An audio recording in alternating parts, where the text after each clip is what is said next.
সাত সকালে শহরে বড় দুর্ঘটনা। উল্টোডাঙ্গা এলাকায় এই দুর্ঘটনা ঘটেছে। বেপরোয়া গতিতে ফুটপাতে উঠে গেল গাড়ি। দেখুন দুর্ঘটনার পরের মুহূর্তের ছবি।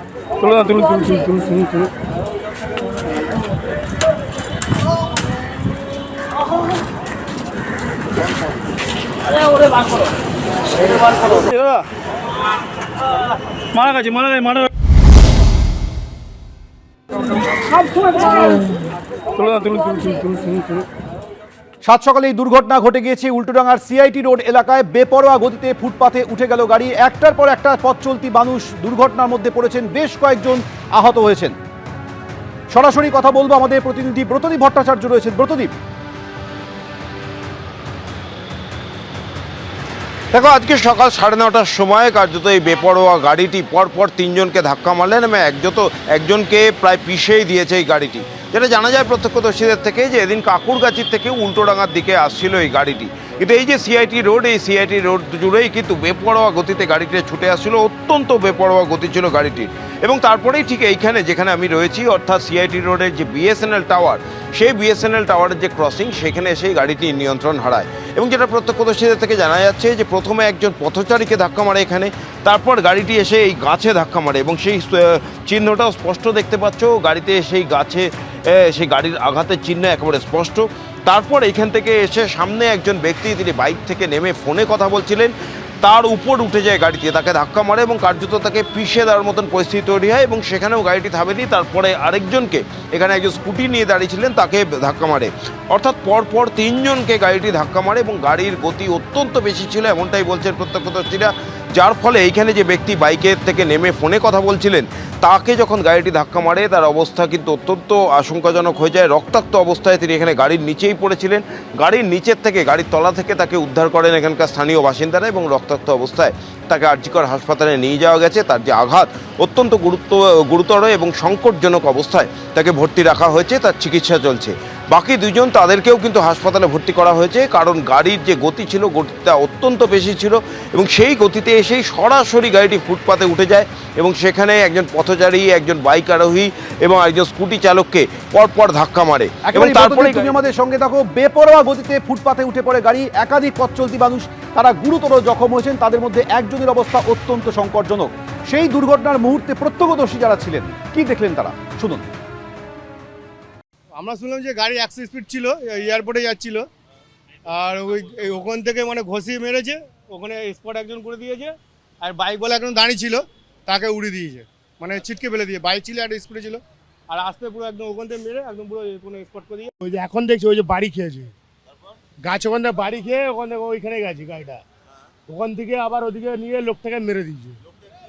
ওটা তো আমরা জানি না। না, হ্যাঁ, এক ঘন্টা আগে হয়েছে। ইনোভা। আবারও কথা বলবো, আমাদের প্রতিনিধি ব্রতদীপ ভট্টাচার্য রয়েছে। ব্রতদীপ, যেহেতু তুমি বলছিলে যে বেপরোয়া গতিতে গাড়িটি ছুটে এসে ধাক্কা মারে, তাহলে কি একটার পর একটা সিগন্যাল ভাঙতে এগোচ্ছিল গাড়িটা? একেবারে সেটাই সব থেকে বড় প্রশ্ন সোমেন, কারণ কাকুরগাছি থেকে উল্টোডাঙ্গা আসার এই যে সিআইটি রোড, এখানে পর 3টে সিগন্যাল রয়েছে। কাকুরগাছি সিগন্যাল এবং তারপর 2টি সিগন্যাল রয়েছে এবং ঠিক এইখানে যেখানে দুর্ঘটনাটি ঘটেছে, এখানেও কিন্তু সিগন্যাল রয়েছে এবং প্রতিটি জায়গায় ট্রাফিক পুলিশ থাকার কথা। এবং যেই সময় আজকে এই ঘটনা ঘটেছে, অর্থাৎ সকাল 9:30টার সময়, সেই সময় কিন্তু ফাঁকা রাস্তা থাকে না, অত্যন্ত গাড়ি চলাচল এখানে স্বাভাবিকই থাকে। সেই সময় কিভাবে এত বেপরোয়া গতিতে গাড়িটি ছুটে আসছিল? কাকুরগাছি থেকে উল্টোডাঙ্গার মধ্যে অনেকটাই রাস্তা, এর মধ্যে সেই বেপরোয়া গাড়িকে কি কোনো ট্রাফিক কর্মী দেখতে পারলেন না? সেই প্রশ্নই কিন্তু উঠছে। এবং সেই বেপরোয়া গতির কারণে কিন্তু 3জন মানুষ, তারা কিন্তু তার কবলে পড়লেন এই দুর্ঘটনার। গাড়িটি, যেটা বলছেন প্রত্যক্ষদর্শীরা, প্রায় 100-র কাছাকাছি গাড়ির গতিবেগ ছিল এবং সেই গতিবেগে ছুটে এসে ঠিক এই বিএসএনএল টাওয়ারের কাছে প্রথমে এখানে ফুটপাতে দাঁড়িয়ে থাকা একজন পথচারী, তারপর গাছ, তারপর বাইকের একজন চালক এবং তারপর স্কুটি চালক, পরপর 3জনকে ধাক্কা মারে। এবং গাড়ির গতিবেগ কতটা ছিল সেটা কিন্তু এই গাছ দেখলেই কিন্তু স্পষ্ট হয়ে যাচ্ছে। গাছে গাড়ির যে আঘাতের চিহ্ন রয়েছে তা দেখলেই কিন্তু একেবারে স্পষ্ট কত গতিতে এসে গাড়িটি এখানে এসে ধাক্কা মারে। এবং যেটা আশঙ্কা করছেন এখানে মানুষ, তুমি দেখতেই পাচ্ছ ফুটপাতে এখানে পাশে চায়ের দোকান রয়েছে, খাবারের দোকান রয়েছে এবং যেটা এখানকার স্থানীয় এই ছবি দেখে স্পষ্ট বোঝা যাচ্ছে যে এই গাড়িটা কত দ্রুত গতিতে এসে ধাক্কা মারে। 3জন আহত হয়েছেন, একজনের অবস্থা সংকটজনক। তোমাকে আপাতত ধন্যবাদ। এলাকার যাবতীয় সিসিটিভি ফুটেজ ইতিমধ্যেই খতিয়ে দেখতে শুরু করেছে পুলিশ। সপ্তাহে 5 দিন কাজ, শনি রবি ছুটি। এই দাবিতে ফের আন্দোলনে নামছেন ব্যাংক কর্মীরা। 27 জানুয়ারি ধর্মঘটের ডাক দিয়েছে United forum of bank union. আন্দোলনে সামিল রয়েছে এটিএম পরিচালনাকারী সংগঠনগুলিও। ফলে 23 জানুয়ারি থেকে পরপর 5 দিন ব্যাংক বন্ধ থাকলে এটিএম পরিষেবার উপরে প্রভাব পড়ার আশঙ্কা তৈরি হয়েছে। পুরনো দাবি নিয়ে ফের নতুন করে আন্দোলনের পথে ব্যাংক কর্মীরা। এবার 27 জানুয়ারি ব্যাংক ধর্মঘটের ডাক দিল 9টি ব্যাংকিং সংগঠনের platform United forum of bank union বা ইউএফবিইউ। 23 জানুয়ারি নেতাজির জন্মদিবস উপলক্ষে পশ্চিমবঙ্গে সরকারি ছুটি। 24 ও 25 জানুয়ারি শনি রবিবার ব্যাংক বন্ধ। 26 জানুয়ারি প্রজাতন্ত্র দিবসের ছুটি। এরপর 27 তারিখ ব্যাংক ধর্মঘট হলে পরপর 5 দিন ব্যাংক বন্ধ থাকবে। ধর্মঘটে এটিএম পরিচালনকারী সংগঠনগুলি থাকায় এটিএম পরিষেবাও বিঘ্নিত হওয়ার আশঙ্কা দেখা দিয়েছে।